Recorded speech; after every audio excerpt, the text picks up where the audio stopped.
Sir sir collector గారు check పట్టుకోరా.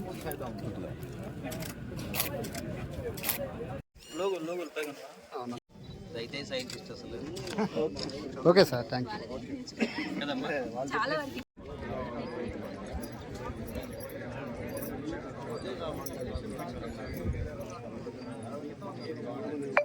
అడుగెత్తులో ఉండాలి. అలాగే ఇక్కడ మీకు రబ్బర్ కనిపిస్తుంది కదండి,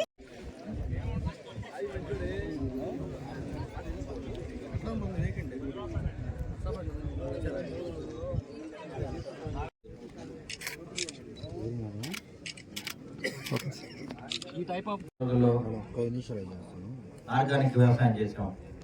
అది వద్దని చెప్పి ఇనార్గానిక్ వ్యవసాయం చేయమని చెప్పి ఆ రోజు సైంటిస్ట్ చెప్పారు. అవునా కదా? మనం ప్రకృతి ఎరువులను చేసుకునేవాళ్ళం. తర్వాత యూరియా గిరియా ఎన్ని వచ్చినాయి అంటే లేకుండా ముందుగానే కలుపుకుంటాం. తర్వాత డ్రమ్లో 100 లీటర్ల డ్రమ్లో 2 కిలోల శనగపిండి, 2 కిలోల బెల్లం లార్వా స్టేజ్లో ఇంప్లిమెంట్ చేయడానికి. అంటే ఇది మెయిన్గా మనకి ఉత్ప్రేరకంగా 45 రోజుల నుంచి బాగా పూత సమయంలో ఒక్కసారి కట్టుకుంటే మళ్ళీ పంట అయిపోయేంత వరకు మనకి అది గులాబీ రంగు పురుగు నుంచి రక్షణ కల్పిస్తుంది. ఓకేనండి. ఇప్పుడు మగరెక్కల పురుగులు కన్ఫ్యూజ్ అయిపోతా ఉంటాయి. ఇక్కడ ఎక్కడ ఉంది ఆడ పురుగు అని చెప్పేసి అవి తిరుగుతానే ఉంటాయి కానీ సంపర్కం జరుపుకోలేదు. ఓకే అండి. అంటే మళ్ళీ గారు చెప్పినట్టుగా వ్యవసాయం అనేది మనకు కనపడినంత సులభమైన పని కాదు. సైంటిఫిక్ గా చాలా డెడికేటెడ్ గా చేయాల్సినటువంటి పని. ఏ టైంలో మనం మందులు వేయాలి, ఎన్ని రోజుల తర్వాత వేయాలి, ఎప్పుడు ఏం వేయాలి, ఇవన్నీ చూసుకుంటే ఇది పెద్ద సైన్స్. బట్ ఈ సైన్స్ అనేది మనకి చాలా కాలంగా అంటే మన అనాదిగా సంవత్సరాలుగా చూసుకుంటే మన భారతదేశంలో వ్యవసాయ ఆధారితంగా ఉండేది ఎక్కువ. అలాగే మన రాష్ట్రం కూడా గతంలో వ్యవసాయ ఆధారంగా ఉండేది. సో వ్యవసాయంలో మన పెద్దలకి, మన పూర్వీకులకి చాలా నాలెడ్జ్ ఉంది. ఎమ్మెల్యే గారు చెప్పారు, చాలా విషయాలు చెప్పారు మనకి. సో మన ట్రెడిషనల్ గా ఉన్నటువంటి మన నాలెడ్జ్, పెద్దవాడికి ఉన్నటువంటి నాలెడ్జ్ మనం నెక్స్ట్ జనరేషన్ కి పాస్ ఆన్ చేయాలి. ఇప్పుడు ఒక రైతు ఇందాక మా సైంటిస్ట్ గారు చెప్పకుండా అన్ని చెప్తా ఉన్నారు. సో ఆయన ఏంటంటే మిగతా వారికి కూడా సమాచారాన్ని ఆయన షేర్ చేసుకోవాలి, నాలెడ్జ్ని పంచుకోవాలి. అట్లా చేసినప్పుడు మాత్రం మనము సమగ్ర అభివృద్ధి సాధిస్తాం. ఇప్పుడు ఈ పొలం గురించి చెప్తుంటే నాకు పొలం ఉందనుకోండి, నేను ఒక్కరిని మందు చల్లుకొని నేను ఒక్కరిని చేసుకుని సరిపోను. నా పొలంలో ఉన్నప్పుడు పక్క పొలం ఉంటుంది. సో ఊరంతా చేసినట్లయితే మనము దీన్ని పూర్తిగా నివారించడానికి అవకాశాలు ఉంటాయి. అలాగే స్పిన్నింగ్ మిల్స్ దాకా ఏం చర్యలు తీసుకోవాలి అని సైంటిస్ట్ గారు చాలా స్పష్టంగా చెప్పారు. సో దీంతో పాటు ఈ కార్యక్రమం ఇంకా ఇక్కడ అధికారులంతా ఉంటారు. నేను ఎమ్మెల్యే గారు విన్నా కదా, అధికారులు ఉంటారు. ఈ సందేహాలన్నీ కూడా వారు నివృత్తి చేస్తారు. సో పిచికారీ కనుక చేసుకుంటే మన గులాబీ రంగు పురుగు మెయిన్ గా గుడ్డు. ఓకే, ఇదైతే మనం ఎకరానికి మనము 400 నుంచి 500 వరకు బొట్లు పెట్టినట్టు పెట్టుకోవాలండి. ఓకేనా? పెట్టిన తర్వాత ఆ నెలకొకసారి మనము 45 రోజుల నుంచి నెలకొకసారి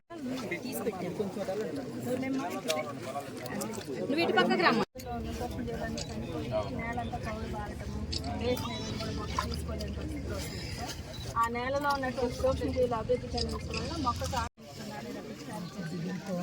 రైతుకి మామూలుగా ఫస్ట్ 400 కిలోల ఘనజీవామృతము, తర్వాత ఇది ద్రవజీవామృతం 15 రోజులకు ఒకసారి తీసుకెళ్ళి అదే ఆవు పేడని ఎక్కువ మొత్తంలో వేసేవాళ్ళం. తెల్లదోమకు మందు వేసేవాళ్ళం, తెగులు పట్టకుండా అన్ని చేసేవాళ్ళం. దిగుబడి బాగానే వచ్చేది. ఆ రోజు మనకి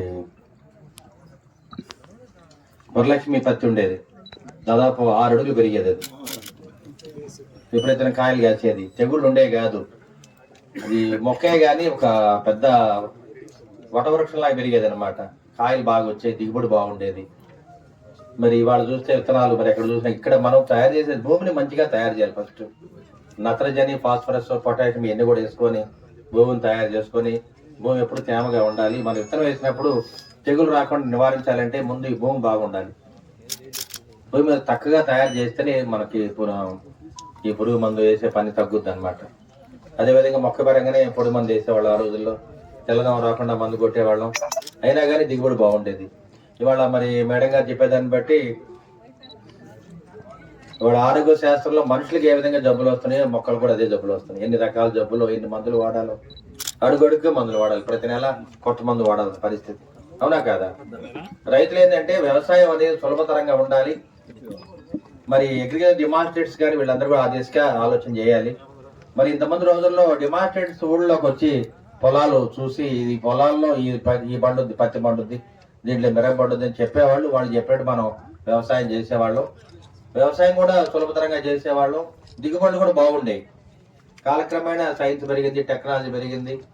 మళ్ళా కూడా టెక్నాలజీ పెరిగిపోవడం వల్ల మనం వ్యవసాయం చేయటం కూడా కష్టంగా అనిపిస్తుంది.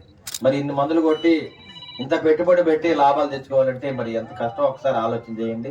అందుకనే రైతు సోదరులందరూ కూడా వ్యవసాయం అంటే భయపడిపోయే రోజులు. అట్లా కాకుండా రైతులు భయపడకుండా ఉండటానికి వీలుగా ప్రభుత్వం చర్యలు తీసుకోవాలి. సులభతరంగా సబ్సిడీ ద్వారా ఈ పురుగు మందులను ఇవ్వాలి, ఎరువులు ఇవ్వాలి. ఇవన్నీ కూడా చేయకుండా ఉంటే మేము పెట్టుబడి పెట్టలేము, వ్యవసాయం చేయలేని పరిస్థితులు ఇవాళ రైతులు ఉన్నారు. నిజమా కాదా? పరిస్థితి ఇప్పుడు మంచిగా వాడే మందులన్నీ దీనికి కూడా వాడాల్సిన పరిస్థితి. మొక్క కూడా ప్రాణం ఉంటుంది, మొక్క కూడా గాలి పీల్చుకుంటుంది, మొక్క మీద కూడా పురుగులు వస్తాయి.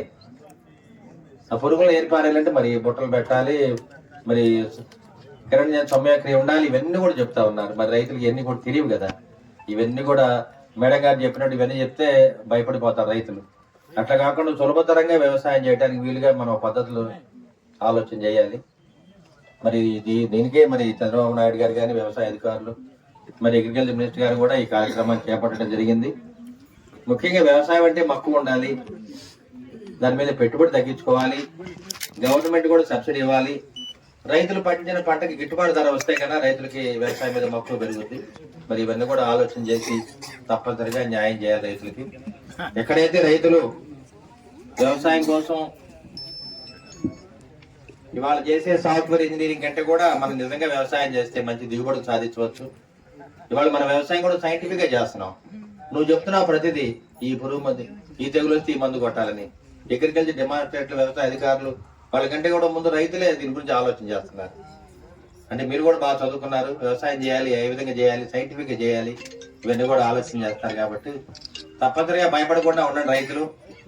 మన ప్రభుత్వం రైతులకు అండగా ఉంటది. సబ్సిడీ ఇత్తనాలు కానీ, సబ్సిడీ ఎరువులు, గిట్టుబాటు ధర ఇవన్నీ కూడా కల్పిస్తాము.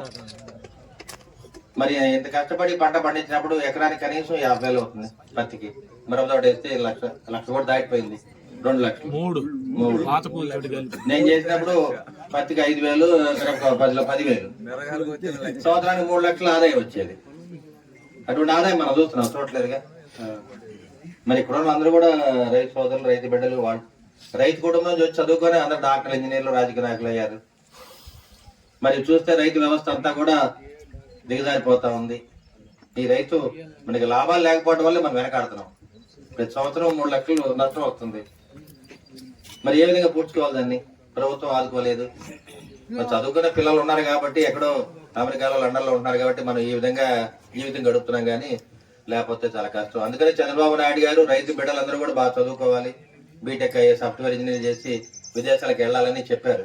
దానివల్ల ఇవాళ గ్రామాలు కూడా బాగున్నాయి. 2020 విజన్ లో అదే చేశాము. మళ్ళీ 2047 విజన్ లో కూడా మనం స్వర్ణ భారత్ ఈ కార్యక్రమంలో కూడా రేపు రాబోయే కాలంలో అందరూ కూడా బాగుండాలి, ప్రతి కుటుంబం బాగుండాలి కార్యక్రమాన్ని చేపట్టడం జరిగింది. మరి రైతు సోదరులందరూ కూడా ఏదైతే వ్యవసాయ అధికారులు చెప్పారో, వ్యవసాయ సైంటిస్టులు ఏం చెప్పారో అది కూడా ఆలోచన చేయండి. మనకి నష్టం జరగకుండా లాభం వచ్చే దిశగా వ్యవసాయం చేయాలి. అది ఆ విధంగా ఆలోచన చేయండి. తప్పనిసరిగా ప్రభుత్వం అండగా ఉంటది. కలెక్టర్ గారు కానీ, హార్టికల్చర్ ఇంజనీర్లు కానీ, మన అగ్రికల్చర్ ఆఫీసర్లు వీళ్ళందరూ కూడా అండగా ఉంటారు. మనం అందరం కూడా మళ్ళీ రైతు లోకాన్ని చూడాలి, రైతులకి అందరూ కూడా లాభసాటిగా ఉండాలని చెప్పి కోరుకుంటూ ఉన్నాం.